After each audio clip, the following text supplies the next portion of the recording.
السلام علیکم ورحمۃ اللہ وبرکاتہ۔ مختصر سے وقت میں صدقۃ الفطر کے بارے میں 4 بنیادی مسائل بیان کرنا چاہتا ہوں۔ نمبر 1، صدقۃ الفطر کس پر واجب ہے؟ نمبر 2، صدقۃ الفطر کی مقدار کیا ہے؟ نمبر 3، صدقۃ الفطر کس کو دے سکتے ہیں، کس کو نہیں دے سکتے؟ نمبر 4، صدقۃ الفطر کب دینا چاہیے اور کب تک دے سکتے ہیں؟ تو سب سے پہلا مسئلہ وہ یہ ہے کہ صدقۃ الفطر کس پر واجب ہے۔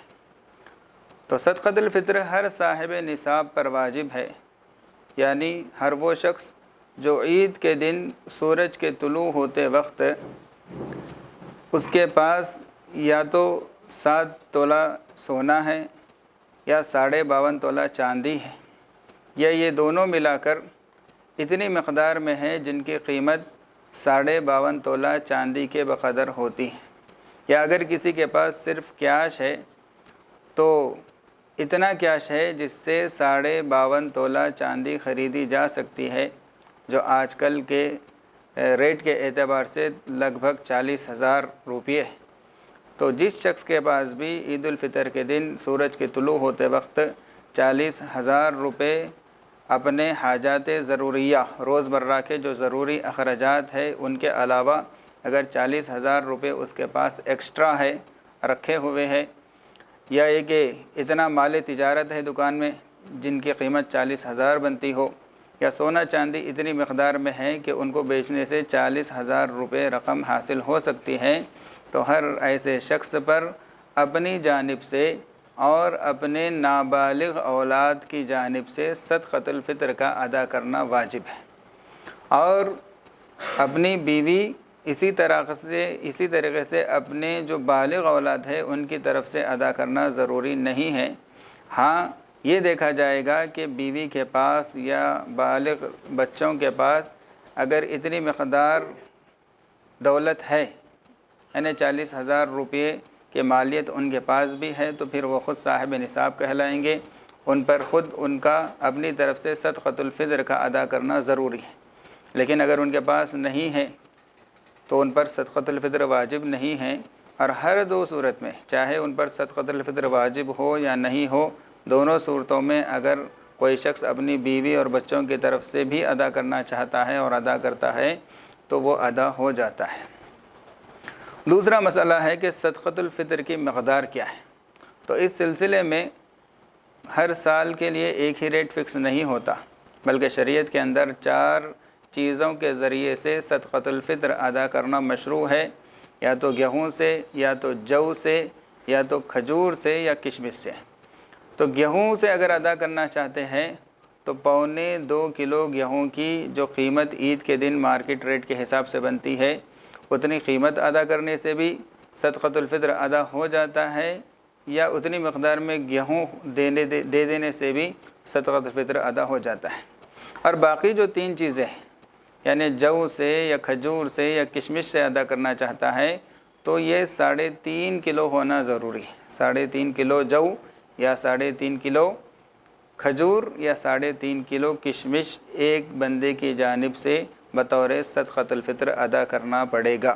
یا ان کی قیمت، یعنی چاہے گیہوں کی ہو یا باقی 3 چیزوں کی قیمت بھی ادا کرنے سے، یعنی عید الفطر کے دن مارکیٹ میں ان کی جو قیمت ہوگی اتنی مقدار میں ایک کی جانب سے ادا کرنا یہ بھی کافی ہو جائے گا۔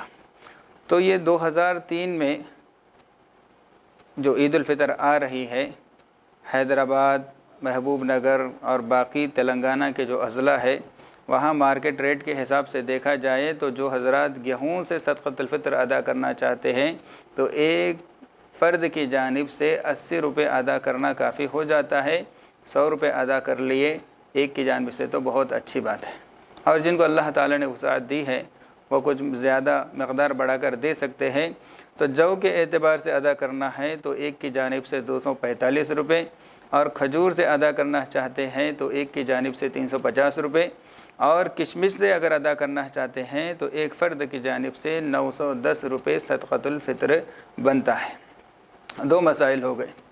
تیسرا مسئلہ یہ ہے کہ صدقۃ الفطر کن کن کو دے سکتے ہیں اور کن کو نہیں دے سکتے۔ تو صدقۃ الفطر کے مصارف بھی وہی ہے جو زکوٰۃ کے مصارف ہیں۔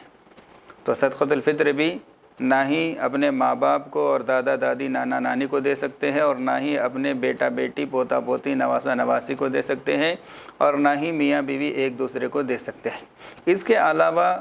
رشتہ داروں میں سے چاہے اپنے بھائی بہن ہی کیوں نہ ہو، جو مستحق زکوٰۃ ہے وہی مستحق صدقۃ الفطر بھی ہیں۔ جن کے پاس نصاب کے بقدر مال نہیں ہے، ان تمام رشتہ داروں کو بھی صدقۃ الفطر ادا کر سکتے ہیں، یا دیگر مسلمانوں میں سے جو مستحق زکوٰۃ ہے، غرباء، فقراء اور مساکین ہیں، ان کو بھی صدقۃ الفطر ادا کر سکتے ہیں۔ اور چوتھا مسئلہ کہ صدقۃ الفطر دینے کا مستحب وقت کیا ہے؟ تو مستحب وقت یہ ہے کہ صدقۃ الفطر عید کے دن عیدگاہ کو جاتے ہوئے، عید کی نماز پڑھنے کے لیے جاتے ہوئے، یا فجر کے بعد عید کی نماز سے پہلے ادا کرنا، یہ سب سے اچھا اور مستحب وقت ہے۔ لیکن اگر 2-3 دن پہلے یا سارے ماہ سیام میں، رمضان المبارک میں صدقۃ الفطر کے ارادے سے ایڈوانس میں دے دیے، پیشگی دے دیے، تو بھی ادا ہو جائے گا۔ اور اگر کسی وجہ سے عید کے دن بھی نہیں دے سکے تو عید کی نماز کے بعد یا عید کے دوسرے دن بھی ادا کرتے ہیں تو وہ ادا